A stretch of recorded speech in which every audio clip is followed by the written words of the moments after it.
여러분 안녕하세요. 일타해설가 명인 한지원입니다. 또 다른 영상을 들고 이렇게 찾아왔는데 오늘 주제에 대해서 말씀드리기 전에 안내 말씀이 있습니다. 이제까지 두 편밖에 없지만 제 영상 속에 등장했던 그 목소리, 티키타카가 아주 잘 됐던 우리 PD님께서 이제 등장하지 않습니다. 여러분들이 무엇을 상상했던 그 이유는 아니에요. 치정 문제 아니고요. 서로 싸운 것도 아닙니다. 원래 시작을 할 때부터 어떻게 정착을 하는지 알려주시고 빠지시기로 했어요. 문제는 원래 구독자 100명이 되면 이름을 부르고 끝내려고 했으나 90 이상에서 더 이상 나아가지 않기 때문에 그녀는 떠났습니다.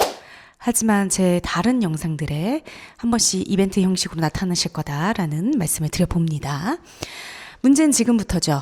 그렇기 때문에 어떤 구도를 해야 될지, 어떤 식으로 혼자 진행을 해야 될지를 알 수가 없어서 어제도 열심히 준비를 했는데 지금 상태에서는 저에게 있는 유일한 무게는 목소리인데도 불구하고 마이크를 끄지 않고 촬영을 했더라고요. 그래서 오늘 다시 이렇게 시도를 해봅니다.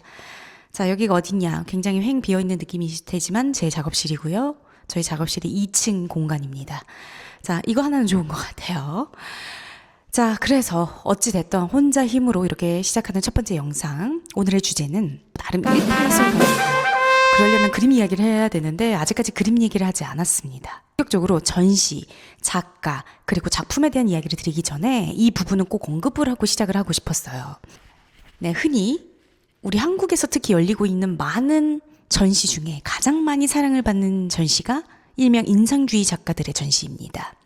인상주의 작가들이라고 하면 대부분 19세기 말 20세기 초반에 굉장히 활동을 많이 했고 그 당시의 작품으로 잘 알려진 작가들입니다. 예를 들면 여러분들이 너무나도 사랑하신 그 이름 빈센트 반 고흐, 클로드 모네 또는 클림트와 같은 작가들이 이 시기에 해당을 하는데요. 그렇다면 왜 이 시기에 이렇게 많은 작가들이 몰려져 있냐, 이 부분이 중요할 것 같습니다. 제가 강연과 그리고 해설을 할 때 이 19세기 말 20세기 초반의 작가들의 작품들 설명드릴 때는 꼭 이 말씀을 드리고 있죠. 두 가지 단어, 산업혁명과 그리고 부르주아라는 단어입니다. 여러분, 산업혁명은 어마어마한 사건이죠. 이로 인해서 공장과 기계가 발달하게 되었고 많은 물건이 발명되게 됩니다. 그 중에서도 당시에는요, 영국으로부터 기차가 보급이 되었기 때문에 사람들의 이동도 수월해졌고 더군다나 이 미술사에 있어서는 아주 중요한 물건도 발명되게 되죠. 바로 튜브 물감이었어요. 이로 인해서 작가들 역시 튜브 물감 딱 들고 그리고 기차 타고 멀리 나가서 그림을 그릴 수 있었습니다. 무엇보다도 항상 여담으로 말씀드리는 이 포인트, 튜브 물감으로 인해서 지금까지 발명된 아주 중요한 우리의 생활 속의 물건이 하나 있죠. 여러분 집에서 맨날 보는 물건, 화장실 들어가 보니 있는데요. 바로 치약이 이 튜브 물감으로부터 시작이 되었습니다. 아주 재미있는 사실이죠. 자, 그렇다면 인상주의라는 이 단어가 어떻게 등장을 했냐. 또 제가 강연이나 해설을 하다 보면 미술 사조 이야기 딱 나오잖아요. 벌써 표정부터 안 좋으세요. 아니면 어떤 분들은 이렇게 눈을 감으십니다. 그런데 여러분, 생각보다 미술 사조라는 것이요, 어렵지 않습니다. 이 단어가 등장하는 데는 그 당시의 획기적인 사건이나 어떤 획기적인 이슈, 이런 부분으로 인해서 생겨나기 마련인데, 특히 인상주의라는 단어는요, 당시 19세기 이전까지는 이런 작가들을 굉장히 쳐줬습니다. 아주 그림을 또렷하고 명확하게 그리는 거, 특히 비너스 같은 그림 생각을 하시면 될 것 같아요. 신체를 그리더라도 완벽하게 구조로 비율로 그리는 그림들이 사랑을 받던 시기였어요. 그런데 인상주의 작가들의 그림 보시면 여러분 어떻죠? 대부분 붓터치로 이루어져 있죠. 그 이유가요, 이 인상주의 작가들은 밖에서 그림을 그렸기 때문에 대부분 빨리 그림을 그려야 되죠. 왜냐? 빛이 떨어지기 전에, 어둠이 찾아오기 전에 그림을 그려야 했기 때문이에요. 그렇다 보니 대부분의 그림이 또렷하지 않고 붓터치로 이루어져 있고, 이런 부분 때문에 당시에도 욕을 많이 먹습니다. 그전까지 인정을 해줬던 작품들이나 작가들의 작품을 보면 아주 명확하고 또렷하게 그렸던 그림들이었기 때문이에요. 이렇게 알아주는 작가들 사이에서 항상 열렸던 전시가 하나 있죠. 살롱전이라는 전시였는데요. 그렇다면 알아주지 않았던, 비판받았던 작가들의 작품들, 특히 이 시기 인상주의 작가들의 작품들은 전시를 못했냐? 아닙니다. 전시했어요. 다른 이름으로 전시가 이루어졌죠. 바로 낙선전이라는 전시였습니다. 여기에 그 당시에는 취급받지 못했던 작가들의 작품들이 쭉 있고, 또 한 가지 팁을 드려보자면 지금 현재 여러분들이 너무나도 사랑하시는 작가들의 작품들이 이 시기에 딱 등장을 합니다. 여러분 잘 아시겠지만 원래 기자분들도요, 좋은 이슈보다는 나쁜 이슈에 더 몰리기 마련입니다. 당시 비평가들 역시 비평하기 위해서 몰렸던 장소가 낙선전이었어요. 비평가들이 낙선전을 딱 갔는데 당연히 또렷하지 않고 마음에 들지 않았던 그림들이 쭉 나열이 되어 있습니다. 그 중에서도 딱 눈에 보였던 작품 중에 하나가 현재 우리가 너무나도 사랑하시는 바로 클로드 모네 작가의 인상 해돋이라는 그림이었어요. 눈치가 빠르신 분들 눈치를 채실 수도 있는데 그 그림 보고 비평가가 이렇게 평가를 하죠. 참 인상적이다. 바로 그 작품의 제목으로부터 따왔다고 하는데요. 그래서 시작한 바로 미술사조가 인상주의입니다, 여러분. 어렵지 않죠. 또 한 가지는요, 산업혁명으로 이뤄진 연계가 된 전쟁이 있죠. 바로 제1차, 2차 세계대전입니다. 제1차 세계대전은 1914년부터 18년, 제2차 세계대전은 1939년부터 1945년에 이루어졌는데요.